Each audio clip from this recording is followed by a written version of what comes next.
السلام عليكم ورحمة الله وبركاته.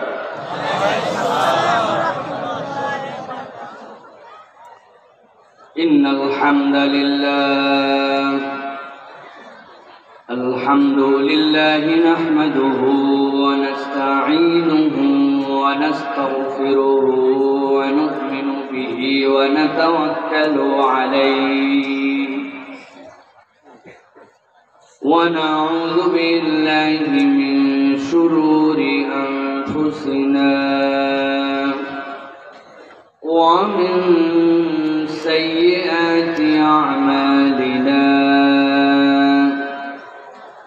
من يهد الله فلا مضل له ومن يضلل فلا هادي له. وأشهد أن لا إله إلا الله وحده لا شريك له. وأشهد أن سيدنا وحبيبنا وطبيب قلوبنا محمد الذي أرسله بالحق بشيرا ونذيرا وداعيا إلى الله بإذنه وسراجا منيرا. فقد قال الله سبحانه وتعالى في كلامه المجيد وفي فرقان الحميد. أعوذ بالله من الشيطان الرجيم. بسم الله الرحمن الرحيم.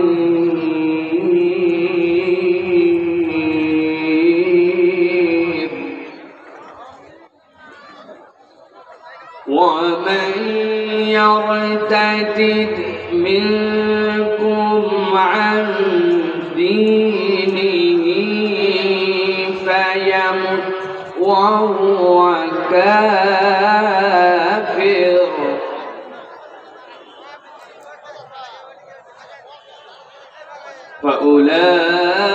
فأولئك حبطت أعمالهم في الدنيا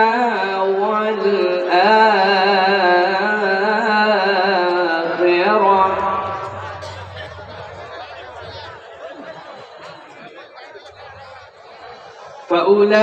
فأولئك حبطت أعمالهم في الدنيا والآخرة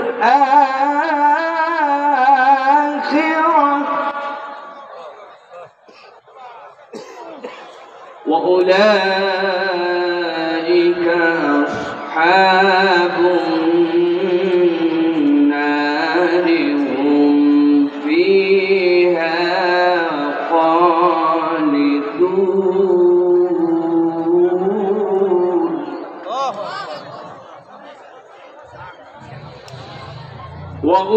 وأولئك أصحاب النار هم فيها خالدون.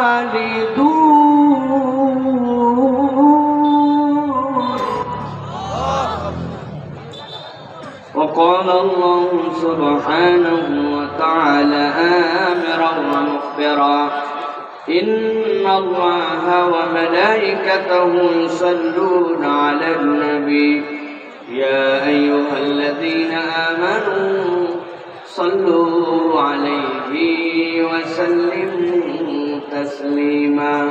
اللهم صل على محمد وعلى آل محمد كما صليت على إبراهيم وعلى آل إبراهيم إنك حميد مجيد. اللهم بارك على محمد وعلى آل محمد كما باركت على إبراهيم وعلى آل إبراهيم إنك حميد مجيد الحمد لله আল্লাহ রাব্বুল আলামিনের কাছে শুকরগুজার হচ্ছি যে আল্লাহ রাব্বুল আমিন আজকে আমাদেরকে নওগাঁর এই বদলগাছির মাছ বাজার কল্যাণ যুব সমিতির উদ্যোগে আজকের এই ঐতিহাসিক তাফসীরুল কোরআন মাহফিলে আমাদেরকে আসার বসার তৌফিক, যোগ্যতা, সুস্থতা, মন মানসিকতা, পরিবেশ পরিস্থিতি দান করলেন। সেই রব্বুল আলামিনের কাছে আমরা আল্লাহ রাব্বুল আলামিনের শেখানো বাক্যে কালেমাতুশ শুকর আদায় করছি, সকল আনন্দ চিত্তে পড়ছি আলহামদুলিল্লাহ। দরুদ এবং সালাম বর্ষিত হোক মানবতার মহান মুক্তির দূত আকায়ে নামদার তাজদারে মদিনা আপনার আমার প্রিয় রাসূল জনাবে মুহাম্মদুর রাসূলুল্লাহ সাল্লাল্লাহু আলাইহি ওয়াসাল্লামের প্রতি। আজকের এই মজলিসের সম্মানিত সভাপতি জনাব এস এম জাকিতুল্লাহ সাহেব, জনাব ওয়ারেস আলী সাহেব, বদলগাছির বিশিষ্ট কাপড় ব্যবসায়ী, উপস্থিত আছেন আজকের প্রধান অতিথি জননেতা আলহাজ ফজলে হুদা বাবুল সাহেব, উপস্থিত আছেন অত্র থানার সম্মানিত কর্মকর্তা, কথা বলেছেন হাফেজ মাওলানা হাবিবুর রহমান সাহেব এবং বদলগাছির সম্মানিত খতিব বাজার মসজিদের মাওলানা আকরাম হোসেন সাহেব। স্টেজে উপস্থিত আছেন আনোয়ার হোসেন সাহেব চেয়ারম্যান মহোদয়, জনাব মোহাম্মদ জাহাঙ্গীর আলম সাহেব সহ মঞ্চে উপবিষ্ট আছেন আমার শ্রদ্ধেয় পিতা, নওগাঁর অন্যতম শ্রেষ্ঠ আলেমে দ্বীন, নওগাঁ কাছারি মসজিদের সুযোগ্য খতিব হিসাবে যিনি 36 বছরের দায়িত্ব পালন করেছেন, নওগাঁ নামাজুর আলিয়া মাদ্রাসার সম্মানিত ভারপ্রাপ্ত অধ্যক্ষ ছিলেন, মুহাদ্দিস ছিলেন মাওলানা আনোয়ার আকরাম হোসেন সাহেব। স্টেজে উপস্থিত আছেন বিভিন্ন পর্যায়ের ওলামায়ে কেরাম, ফুজালায়ে জাম, আমার সামনে উপবিষ্ট মুরব্বিয়ানে কেরাম, আমার প্রিয় যুবকেরা, তরুণেরা, স্নেহের ছোটরা, আলাদা প্যান্ডেল থেকে শুনছেন মা এবং বোনেরা, সকলকে একবার সালাম দিয়েছি। আরো একবার আপনাদের কাছে দোয়া পাওয়া এবং করার আশায় সালাম নিবেদন করি। আসসালামু আলাইকুম ওয়া রাহমাতুল্লাহ। আপনারা ভালো আছেন ভাই? সবাই ভালো আছেন ভাই? আমি অনেক বেশি ভালো আছি আলহামদুলিল্লাহ। আপনারা ইতিমধ্যে জানেন যে একটি বিশাল দুর্ঘটনা, সেই দুর্ঘটনা থেকে আল্লাহ রাব্বুল আমিন আমাদের পুরো পরিবারকে আল্লাহর অসীম কুদরতে, দয়ায়, মিরাকলিক ভাবে, অবিশ্বাস্য ভাবে, আল্লাহ নিখুঁত ভাবে আমাদেরকে বাঁচিয়ে রেখেছেন। আজকে আমি প্রথম আপনাদের কাছে এরপরে কথা বলতে এসেছি চোখের অপারেশনের পরে, চোখের সেলাই কেটে আজকে প্রথম আমি নওগাঁতে আসছি। আসলে আশা ডাক্তারের অনুমোদন সাপেক্ষ নয়, কিন্তু এই জায়গার মানুষজন অনেক দিন ধরে বলে রেখেছে, এই জন্য একরকম জোর জবরদস্তি করে আমি সরাসরি হাসপাতাল থেকে আপনাদের এখানে আসছি। তো এই জন্য প্রিয় ভাইয়েরা, আপনারা আমাদেরকে মহব্বত করেন, আপনাদের সন্তান হিসেবে আমাদেরকে ভালোবাসা দেন। আমি এর আগেও বলেছি, যার বাড়ি যেখানে হয় সেখানকার মানুষজন তাদেরকে তেমন দাম দিতে চায়, এটাই মানুষের ফিতরা, ঠিক না ভাই? কিন্তু আমি উল্টা, সারা দেশে আমাকে যা ভালোবাসা দেখায় তার দ্বিগুণ তিনগুণ ভালোবাসা নওগাঁর মানুষ আমাকে দেখায় আলহামদুলিল্লাহ। আপনারা অনেক দোয়া করেছেন আমাদের জন্য, আমাদের পরিবারের জন্য, এই জন্য আপনাদের প্রতি কৃতজ্ঞতা জানাচ্ছি। কেননা অ্যাক্সিডেন্টটা যেভাবে হয়েছিল, এটা যে বা যারা দেখেছে তারা বিশ্বাস করতে পারে নাই যে কিভাবে এরপরে মানুষের বেঁচে থাকা সম্ভব।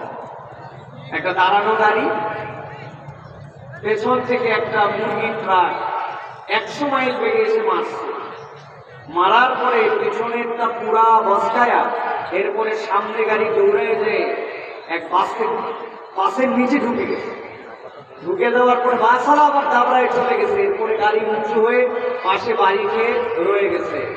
আমিও হায়াতে আছি, আমার 3টা ছোট বাচ্চা গাড়িতে ছিল, আমার ওয়াইফ ছিল। আল্লাহ কারো তেমন কিছুই করেন না, আমার ড্রাইভার ছিল। আল্লাহ রাব্বুল আলামিন সকলকে বাঁচায় দিয়েছেন। গাড়িটা শুধু বাতিল হয়ে গেছে, গাড়ি বাতিল হলে কি হবে? আমাদেরকে আল্লাহ রাব্বুল আলামিন একটুকু ক্ষতি করেন না, এটা আল্লাহর দয়া ছাড়া আর কিছুই না। কেউ যদি বলে আপনি আল্লাহর কোন মিরাকল দেখেছেন, আমি বলবো মিরাকল দেখি নাই, আমি স্বয়ং নিজেই মিরাকল যে আল্লাহ আমাকে অক্ষত অবস্থায় এখন পর্যন্ত বাঁচায় রাখছে। যারা গাড়ি থেকে উদ্ধার করতে আসছে, ওরা ঘুরতে আসছে, লাশ কয়টা বেরোলো আর কয়টা বাড়ায় নাই, আমাদের কাছেই জিজ্ঞাসা করতেছে আর কয়টা বাকি আছে লাশ উদ্ধারের জন্য। পরে বলছে এরা সবাই তো গাড়ির মধ্যে ছিল, ওরা বিশ্বাসই করে না। এই যে রব্বুল আলামিন আমাকে এই নিয়ামতটুকু দিলেন, এই জন্য আমি আল্লাহর কাছে কৃতজ্ঞ। মূলত আমি খুব জোরে আপনাদের সাথে কথা বলতে পারবো না, তবে আপনাদের সাথে নির্ধারিত একটা প্রসঙ্গে নির্ধারিত কিছু কথাবার্তা আমি রাখার জন্য চেষ্টা করব, যে কথাগুলি আমার মুখ থেকে আল্লাহ রাব্বুল আলামিন বের করে দিলে আপনার আমার আমাদের সকলের হেদায়েত এবং নাজাতের ওসিলা হয়, এরকম কথা যেন আল্লাহ বলার তৌফিক দেন। সকলে বলি আল্লাহুম্মা আমিন।